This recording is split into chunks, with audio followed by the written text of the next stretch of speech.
जय परमेश्वर देवता लोगों। पेज नंबर 231 से आगे पढ़ रहा हूँ। साध अनूपदास लिखी किताब जगत हितकारनी। यह जगत हितकारनी जिसको श्री अनूपदास प्रिंटिंग प्रेस छावनी हरमपुरा में साहब के प्रसिद्ध किया। तारीख 17 अप्रैल सन 1909 जहाँ वैसाख बुद्धि 12 सवत 1965। हिंदू मुसलमान और अंग्रेज अपनी अपनी औलाद बचाने के लिए इस किताब जगत हितकारनी के मजमून को पढ़कर बंदोबस्त करो, वरना हिंदुस्तान के बनिए बिना मौत मार देंगे। सो सत्संग करते हैं और उसी तरह से हार्ड वगैरह और बिस्टा वगैरह देखा देखी करने को लग जाते हैं और जानते हैं कि हम भी उसके मुआफिक सिद्ध हो जावे। सो बिस्टा व मैला और हार्ड व पेशाब तो कदीमी से ही मैला व खराब काम है। सो सबको दिखता है, सो दुरुस्त कहते हैं, सो सही है। और ये बेईमान जादू से परसा सुझाते हैं जब दुनिया भूल जाती है कि जो मैली चीज़ को अच्छी जानने लगते हैं। और संसार में ये भी कहते हैं कि ब्राह्मणों को बीकानेर राजा साहब ने ब्रह्म भोज दिया था। सो खबर नहीं कि ब्रह्म भोज में सीरा बनाया था या मिठाई बनाई थी। सो बीकानेर में कोई साधु फकीर था। उसने ऊँट का हाड़ अपने कंधे पर उठाया और उठा के आया और उस ब्रह्म भोज वाली कढ़ाई में उस ऊँट के हाड़ को घुसेड़ दिया। जब सब ब्राह्मण कहने लगे कि इस पागल फकीर साधु ने हमारा धर्म भ्रष्ट कर दिया, जब ब्राह्मण कूकते कूकते राज में गए और उस फकीर को भी पकड़ कर ले गई। जब उस फकीर से राज ने दरियाफत किया कि तुमने ब्राह्मणों के ब्रह्म भोज में ऊँट का हाड़ घुसेड़ दिया, जब साधु फकीर ने कहा कि आपने जिमन दिया है और हमने दक्षिणा दी है, सो वो हाड़ नहीं है, वो तो सोना है। सो जादू के जुल्म से उसी हाड़ को सोना सुझा दिया और वो था ऊँट का हाड़। सो जब तक कि राक्षसी पाप का साया उस हाड़ पर रखा होगा, जब तक वो हाड़ का सोना ही दिखा होगा। सो जिस तरह संसार को हाड़ का सोना दिखा होगा, उसी तरह से साधु फकीरों को हाड़ का सोना दिखा होगा। जब साधु फकीर ने उस ब्रह्म भोज के अंदर उसको घुसेड़ दिया होगा, तो साधु फकीर को और अतिथियों को कुछ दोष नहीं। और जो कि ईश्वर ने सोना चांदी बनाया है वो कदीमी से ही सोना चांदी है। सो तो सोना चांदी ही रहेगा। और जादू से कहो तो चांदी सोने के कंकर पत्थर और कोयला वगैरह सुझा दी। सो जिस तरह से रावण ने और कंस वगैरह ने ऋषिवरों को और संसार को बुलाया था और दिशाशूल कर दिया था कि जो कुछ जादू से सुझाते थे, इससे ज़्यादा आप बनिए अपने राक्षसी पाप से तरह तरह के परसा सुझाते हैं। सो दुनिया मुंह से परसा परसा कर रही है। और बनिए बेईमान ब्राह्मणों के उत्तम कुल को भ्रष्ट करने के लिए साधु फकीरों की बुद्धि भ्रष्ट करके उनके हाथों से ऊँट का हाड़ ब्रह्म भोज की कढ़ाई में घुसड़वा दिया और लोगों को जादू से सोना दिखा दिया। सो ऐसे ऐसे परसे चालाकी करके लाखों चला दिए। सो दुनिया मुंह से पर्चा पर्चा करती है, परंतु बनियों ने जादू से बुला के उनका धर्म भ्रष्ट कराया। सो जब कि उन्होंने हाड़ का सोना देखा, जब उन्होंने ब्रह्म भोज कर लिया और जिम लिए, सो वो तो परमेश्वर की कला से भूले। जब बेचारे जीवन को जिम लिए, सो उन्हों को जादू की खबर नहीं और ना संसार को खबर कि राक्षसी जाल है। और मेरे को तो एक दो बात याद आती है, सो लिखता हूँ और पर्चे अनेक तरह के चलाए हैं कि जिसका कुछ पार नहीं है। सो ऐसे ऐसे परसों के भरोसे धर्म भ्रष्ट हुआ है। सो ये समझे नहीं। सो राक्षसी पाप से ऐसी बुद्धि भ्रष्ट कर दी है कि जो समझाए से भी नहीं समझते।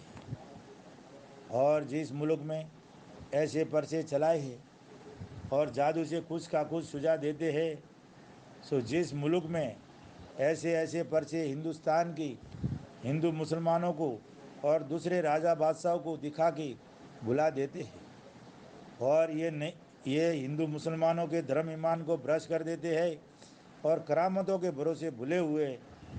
सो जभी तो हिंदुस्तान की बादशाहत को और रिज़्क़ को करामतों के सबब से डबो दिया है, और दूसरी विलायतों में इनकी दुकानें जावेगी तो उनका भी वही हाल होगा कि जैसा हिंदुस्तान का हुआ है, और उनको भी करामतों के जुल्म से बुलावेंगे। सो ये राक्षसी पाप मिटाना चाहिए, क्योंकि बीमारी तो राक्षसी पाप के जुल्म से कराते हैं और सुझा देते हैं देवतों का। सो कोई साधु फकीर उस बीमार के ऊपर हाथ फेर देवे तो वो अच्छा हो जावे, या और कोई साधु फकीर पागल नहीं होवे और वो हाथ फेर देवे और कह देवे कि जा तेरा बेटा अच्छा हो जाएगा। सो जब कि वो अच्छा हो जावे तो पर्चा पर्चा करते हैं। सो और भी कई पर्चा चला दिए है कि जो धुनी में आग होवे और उसको कोई झोली में डाल के चला जावे, तो संसार को ऐसा सुझा देते हैं कि पूरा औलिया है। सो जब कि आग के ऊपर पाप का साया पड़ता है, जब उस आग का तेज चला जाता है, इससे झोली का कपड़ा आग से नहीं जलता है। सो उन फकीर साधुओं को भी खबर नहीं, और कोई कोई ये भी बद्दुआ देते हैं कि जा तेरा घर जल जाएगा। सो जल जाता है, परंतु जलता तो है राक्षसी पाप के जादू से, और सुझा देते हैं पर्चा। सो साधु फकीरों को राक्षसी पाप की खबर नहीं, और वो तो ये जानते हैं कि हमको परमेश्वर ने वसनचित किया है, और संसार को भी राक्षसी पाप से ऐसा ही सुझा देते हैं कि इस साधु फकीर का वचन सिद्ध है। सो बनियों ने राक्षसी पाप से बुला रखा है कि रावण ने ऋषिवरों को जादू के जुल्म से परसों के भरोसे बुला रखा था, उसी तरह से इन बनियों ने भी राक्षसी पाप के जुल्म से साधु फकीरों को और संसार को बुलाया है। और जादू से किसी किसी साधु वगैरह के दिल में ऐसा सुझाते हैं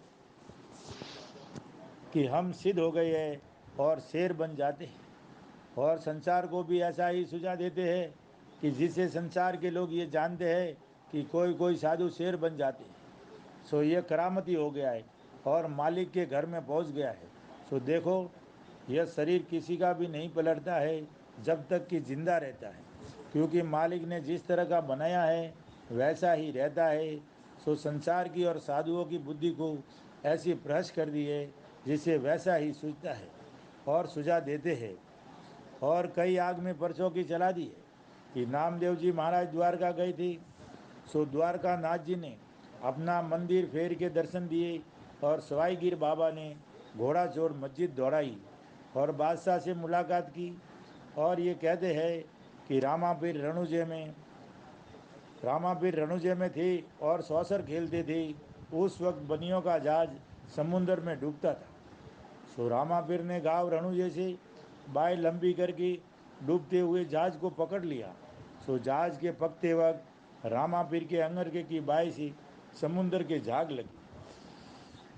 सो रामापीर के साथ उनका भाई बीरम देव जी सौसर खेलते थे। सो बीरम देव जी ने रामापीर के अंगरखे की बाई से समुंदर के झाग लगे हुए देखे। जब बीरम देव जी ने कहा कि तुमने समुंदर तक बाएँ पहुंचा दी, सो ऐसे सिद्ध हो, सो ख्याल करने की बात है कि रणु जैसे सैकड़ों कोस में जाके समुद्र है। सो वहाँ पर रामापीर की बाई किस तरह से गई होगी, क्योंकि रामापीर तो इस तरह से हुए हैं कि जैसे हम और तुम और संसार के आदमी, उसी तरह से रामापीर भी आदमी थे, परंतु उन्होंने भक्ति की है जिससे उनका नाम रहा है। और ये कहते हैं कि बलराजा के घर कृष्ण जी महाराज 52 रूप धर के और ब्राह्मणी की शिकल बन के आए, और झोपड़ी करने के वास्ते बलराजा से ज़मीन मांगी और कहा कि मुझको 2.5 कदम ज़मीन दो तो मैं अपने लिए झोपड़ी बना लूँ। जब बलराजा ने कहा कि ज़मीन लो और झोपड़ी बनाओ, जब कृष्ण जी महाराज ने बलराजा से कहा कि वसन दो, जब हम 2.5 कदम ज़मीन अपने वास्ते लेके झोपड़ी बनावी। जब बलराजा ने वसन दिया और वसन दे के और जल की झारी लेके 2.5 कदम ज़मीन का संकल्प कृष्ण जी महाराज को देने लगे। उस वक्त शंकराचार्य जी बलराजा के गुरु भौरा होकर झारी की टूटी में घुस गए। सो पानी टूटी के रास्ते बाहर नहीं आता था। जब कृष्ण जी महाराज ने जारी की टूटी के अंदर सिलाई डाली, सो वो सिलाई शंकराचार्य जी की आँख में लगी। इससे शंकराचार्य जी काणे हो गई और घबरा गई। घबरा के जारी की टूटी में से बाहर को निकली। जब जारी में से पानी बाहर निकलने लगा, जब बल राजा ने कृष्ण जी महाराज को 2.5 कदम जमीन का संकल्प दिया और वचन दिया और कहा कि कृष्ण जी महाराज 2.5 कदम जमीन नापो। जब कृष्ण जी महाराज ने अपना शरीर बढ़ाया, सो आकाश में सर गया और पाताल में पाँव गई और जमीन को नापने लगी। जब कुल जमीन को 2 कदम की इस कदर देह को बढ़ाई। जब कृष्ण जी महाराज ने बल राजा से कहा कि हमको आधा कदम जमीन और दो, क्योंकि ये तो 2 ही कदम जमीन हुई, नहीं तो वसन हारो। जब बल राजा ने देखा कि इतना शरीर किस तरह से बढ़ाया है कि जो 2 कदम जमीन की है और कहते हैं कि आधा कदम जमीन और दो।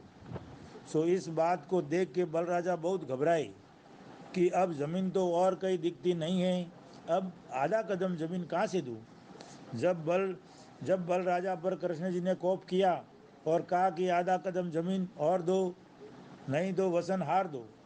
जब बल राजा की माँ ने बल राजा से कहा कि कृष्ण जी महाराज की आधे कदम ज़मीन में अपनी दे दो, जो पूरी 2.5 कदम ज़मीन कृष्ण जी की हो जाए। जब बल राजा ने अपनी माँ के वचनों को सुन करके कृष्ण जी महाराज के पाँव के नीचे गिर गई। जब कृष्ण जी महाराज ने बल राजा के शरीर में लात मारी, तो लात के लगने से जमीन फट गई। सो बल राजा पाताल में चले गई। जब बल राजा कृष्ण जी के पाँव को चाटने लगे, जब कृष्ण जी महाराज ने बल राजा से कहा कि बोल क्या मांगता है, जो तुम मांगे वही दूँ। जब बल राजा ने कृष्ण जी से कहा कि मुझको वसन दो, जब मैं मांगूँ। जब कृष्ण जी महाराज ने वसन दिया।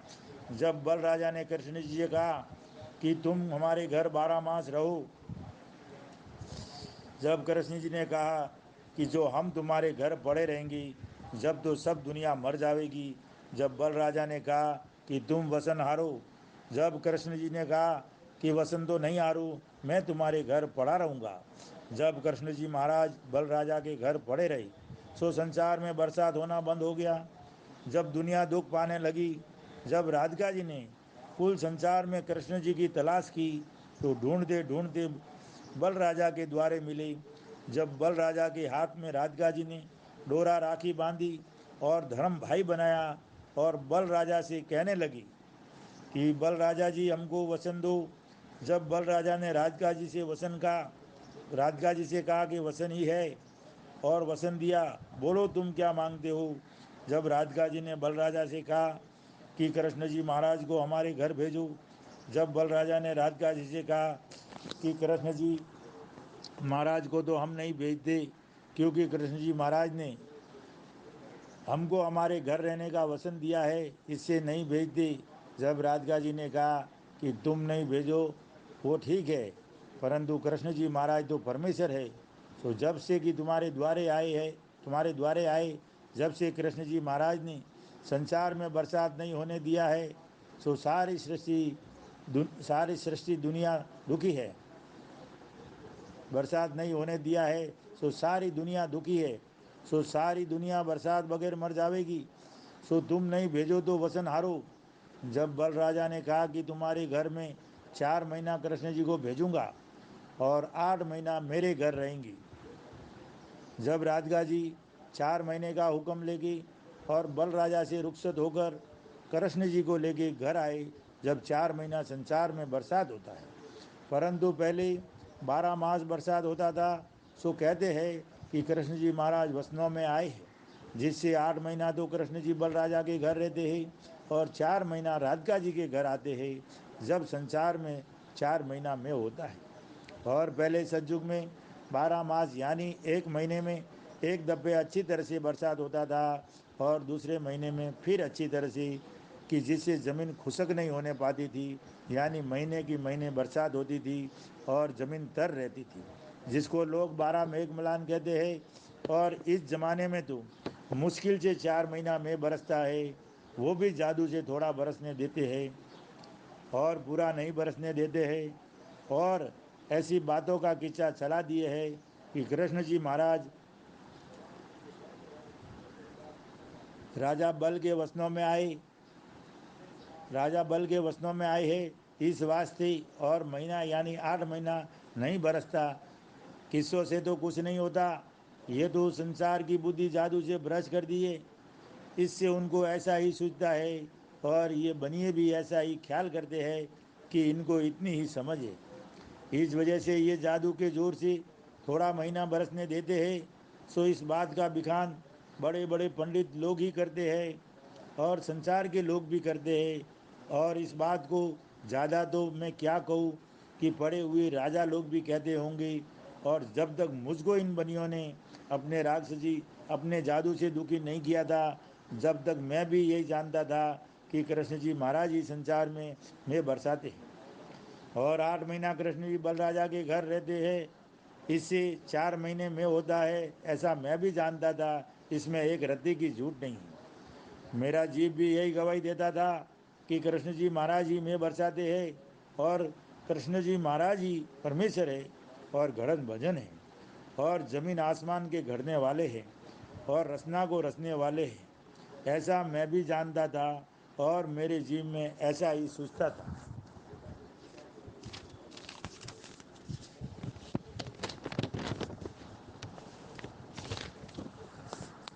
कि जब तक मुझको राक्षसी पाप में दुखी नहीं किया था, जब तक मैं कृष्ण जी को ही परमेश्वर जानता था कि कृष्ण जी महाराज ही पैदा करता है।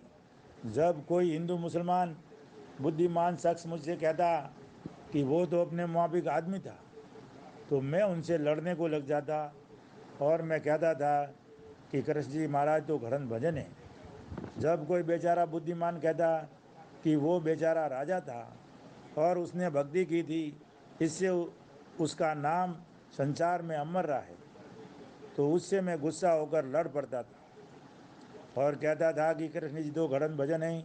सो वो तो बेचारे सच सच कहते थे और मैं उसको ऐसा जानता था कि बेवकूफ़ और मूर्ख है।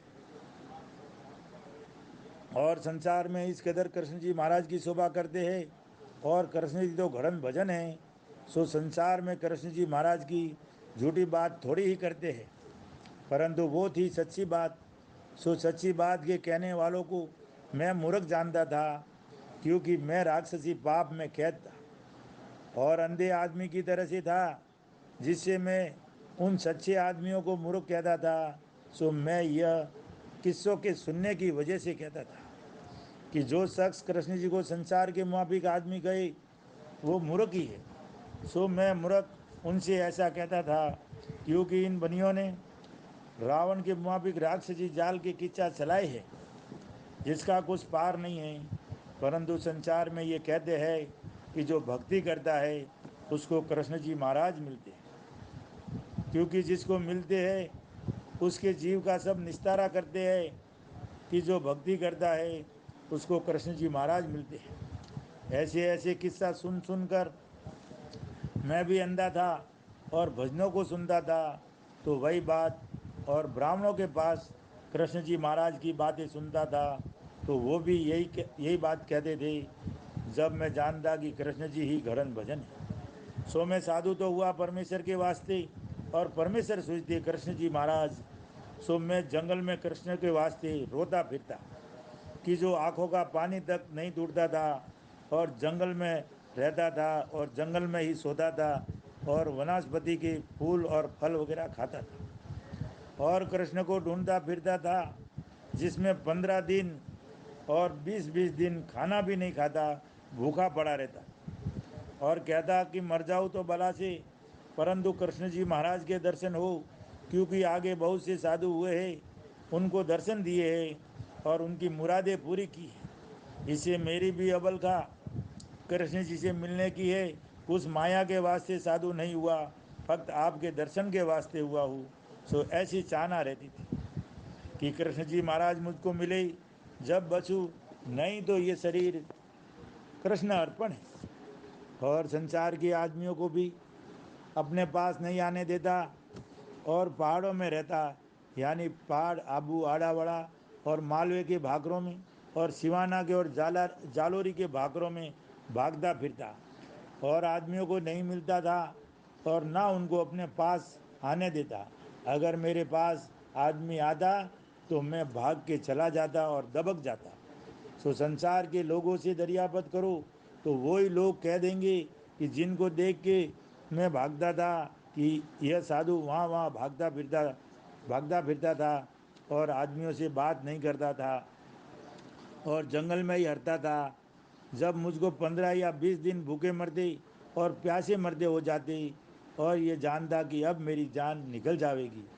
जब ये बेईमान जादू से कृष्ण का सेहरा सुझाते, जब मुझको ऐसा मालूम होता कि कृष्ण जी महाराज मेरे पास खड़े हैं, सो कृष्ण जी का सेहरा मुझको तरह तरह का सुझाते थे। सो कभी तो विकराल रूप और कभी और तरह का।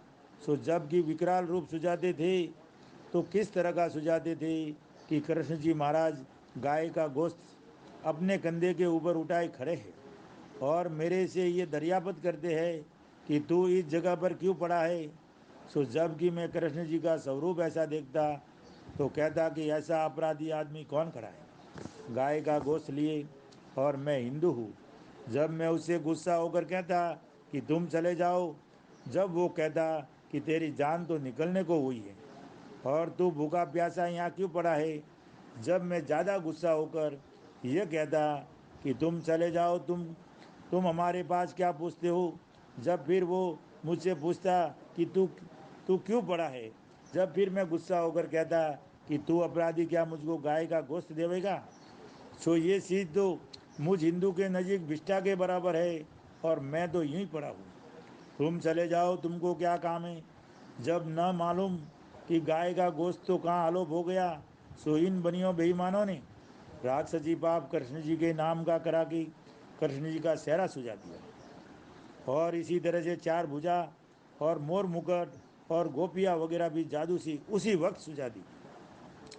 सो जैसे नींद में सपना होता है उसी तरह से वो जागता सपना था। और बहुत आदमियों को दुनिया में जागता सपना किसी को भूत का और किसी को देवतों का कराते होंगे। सो वो कुल तमाम जागता सपना है, क्योंकि ऐसा बुरा पाप है कि मरे हुए का पाप से सेहरा सुझा देते हैं। सो खैर कृष्ण महाराज तो मुझको क्या सोचती, परंतु बनिए जो राक्षसी पाप कराते हैं, जिससे बनियों का राक्षसी पाप कृष्ण का सेहरा होकर सूझता था, उसी तरह से और भक्तों के नाम का पाप कराते हैं तो उनका सेहरा होके सूझता है कि जिस जिस के नाम का पाप करावे उसी का चेहरा दिखे। जब कृष्ण जी महाराज कहने लगे कि मांग क्या मांगता है। जब मैंने कृष्ण जी से सीधे भाव कहा कि दुनिया में काल पड़ता है, इससे सारी सृष्टि दुखी है।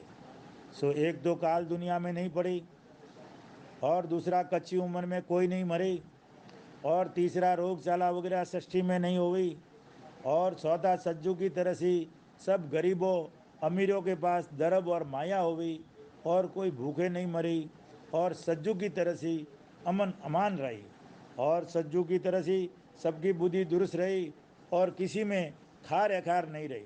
सो मैं तो संसार के वास्ते कहता हूँ और सब सुखी होवे तो उपकार होवे, वो उपकार रहे। जब इतनी बात सुनकर कहा कि तुमको क्या काम है, संसार मर जावे तो तुझको क्या और रह जावे तो तुझको क्या। जब मैंने कहा कि संसार मर जावेगा, जब आपका भी नाम कौन लेवेगा। जब कृष्ण जी महाराज ने कहा कि संसार तो महादुष्ट है, तू मांग जो तुझको मांगना हो। जब मैंने कहा कि मैंने संसार में से निकल के अपना घर ही छोड़ दिया है, सो अब मैं क्या मांगूं। मेरे तो जीव का भला होना चाहिए, मुझको कुछ धन नहीं चाहिए और तुम परमेश्वर कहलाते हो और संसार कहता है कि हमारी बुद्धि परमेश्वर ने भ्रष्ट कर दी है। सो संसार को तो कुछ दोष नहीं, वो तो कहते हैं कि हमारी परमेश्वर ने बुद्धि भ्रष्ट की है। सो आप परमेश्वर हो, सो सज्जग में तो संसार की बुद्धि तुमने अच्छी तरह से रहने दी थी और अब तुमने भ्रष्ट की है। सो अब तुम्हारे हाथ क्या आता है। सो बुद्धि भ्रष्ट होने से तो गरीब गुरबा दुखी होते हैं और गरीबों का तारने वाला परमेश्वर होता है। सो अब गरीबों को ऐसा दुख नहीं देना चाहिए, इतनी मेरे ऊपर कृपा कर, क्योंकि आगे आगे भी तुम्हारी शोभा संसार में हो रही है कि भक्तों के कहने से संसार में बहुत बहुत सुख दिए है। सो अब भी मेरी यही अर्ज है कि जैसे सतयुग में सुख थे वैसे ही अब होना चाहिए। और जब मुझको आपके दर्शन हुआ करे, जब मुझसे कहा कि तुम ऐसा करो कि तुम सरभंगी के माफिक हो जाओ और कुत्तों के साथ खाना खाया करो, जब संसार के लोग तुमको बुरा कहा करेंगे, जब हम तुमको मिला करेंगे और तुम्हारे जीव का भला होगा, सो तुम हिंदू हो तो गाय और सूअर का भी गोश्त खा जाओ तो तुम्हारी आवागमन मिट जावे। जब मैंने कहा कि गाय तो हम हिंदुओं की माता है, क्योंकि हिंदू मुसलमानों को दूध पिलाने वाली है, इससे इससे सब संसार के नज़दीक माता के बराबर है। सो इस बात में तो मेरा धर्म भ्रष्ट होता है। तो कहने लगे कि तेरा स्वर्ग में भला करेंगी, कि जहाँ पर राजलव की कुंडियाँ हैं वहाँ पर तुझको राजलव की कुंडियों में नहीं डालेंगी। जब मैं ऐसी बात सुन के कुत्तों के साथ और भंगियों के घर का टुकड़ा खाने लग गया और अपना धर्म भ्रष्ट किया, और जो कि उन्होंने कहा था वो सब चीज़ें खा ली और खाने पीने लगा। सो गाय के गोश्त की प्रसाद ली, ज़्यादा तो नहीं खाया, परंतु मेरा धर्म जाता रहा। सो मैंने जाना कि कृष्ण जी महाराज परमेश्वर है, सो ये कहते हैं सो कर लो। सो मुझको तो इस बात की बिल्कुल खबर नहीं कि बनियों का जाल है, कि जिस तरह से रावण ने ऋषियों की बुद्धि भ्रष्ट कर दी थी, क्योंकि रावण इंद्रजाल के पाप से लोगों का धर्म भ्रष्ट करता था। सो मेरे को ये मालूम नहीं था कि रावण के मुताबिक धर्म भ्रष्ट करते जाते हैं, और रावण और उसके कुल के लोग साधु वगैरह का रूप धर धर के संसार को बहकाते फिरते थे। और रावण वगैरह ने साधुओं का ही रूप धर धर के सीता जी को बहका लिया था। उसी तरह से ये बनिए भी ढूंढिए पंडितों और साधु फकीरों का रूप धर धर के और भागरों वगैरह में मिल मिल के बहकाते हैं। कभी शिव जी का रूप, कभी गोपी चंद का, कभी भरतरी और गोरखनाथ का रूप धर धर के, कि जो हिंदू मुसलमानों में आगे अनेक साधु फकीर हुए हैं, उन मरे हुए साधु फकीरों का रूप धर धर के बहकाते फिरते हैं। और इन ढूंढियों वगैरह ने ही तरह तरह के रूप धर के संसार में राक्षसी पाप चलाया, और राक्षसी वेद के टीपने और पोतिया वगैरह चलाई। और इन्होंने ही पहले से ऐसे ऐसे किस्से भरतरी और गोपीचंद और गोरखनाथ वगैरह के चलाए हैं कि ये साधु अमर है और जीते हैं। सो उनका भक्ति के सबब से नाम अमर रहा है। सो इन बनियों ने ऐसी ऐसी बातें संसार में चला करके संसार की बुद्धि भ्रष्ट कर दी है और संसार को भुला दिया है।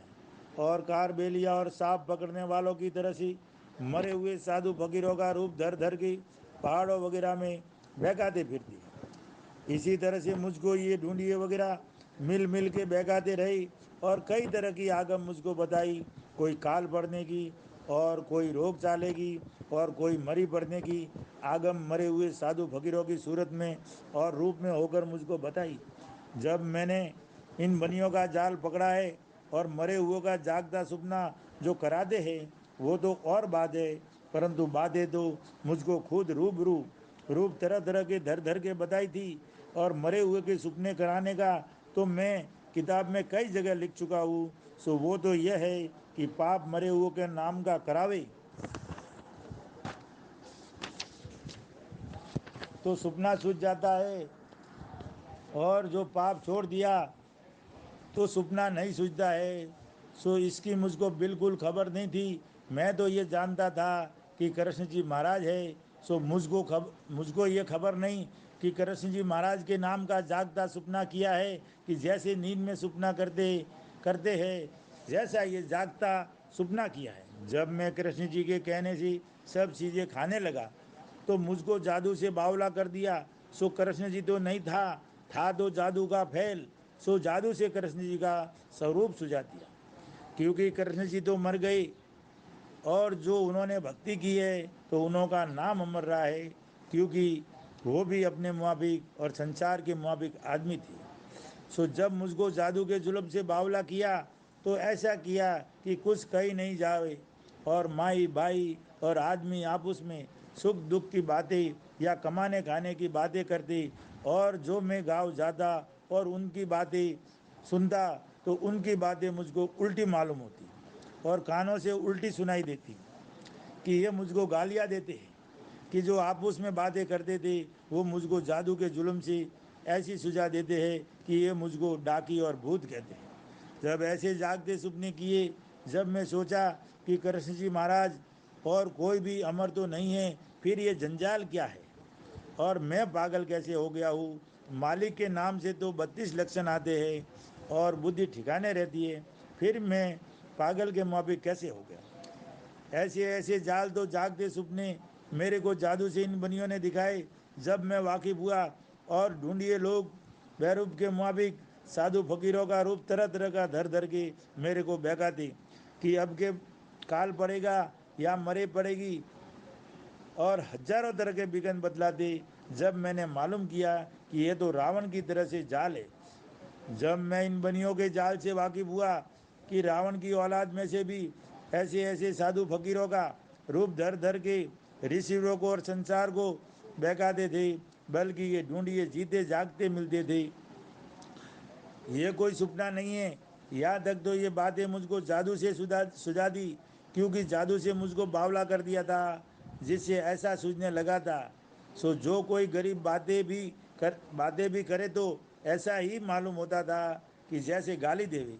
सो वो तो बेचारे सीधी बात करते थे और मुझको जादू से जो बावला कर दिया था, इससे मुझको उल्टा सूझता था। जब मैं उनको गालियाँ देता कि बेईमानो, तुम हमको गालियाँ देते हो और भूत डाकी कहते हो और मैं तो परमेश्वर का भगत हूँ और तुम हमेशा तुम्हारी मौज में आवे, उसी तरह से मुझको कहते हो। जब मैं किसी किसी को पत्थरों से मारने लगता और बुरी बुरी गालियाँ देने लगता। जय परमेश्वर। कल से 241 चालू होगा।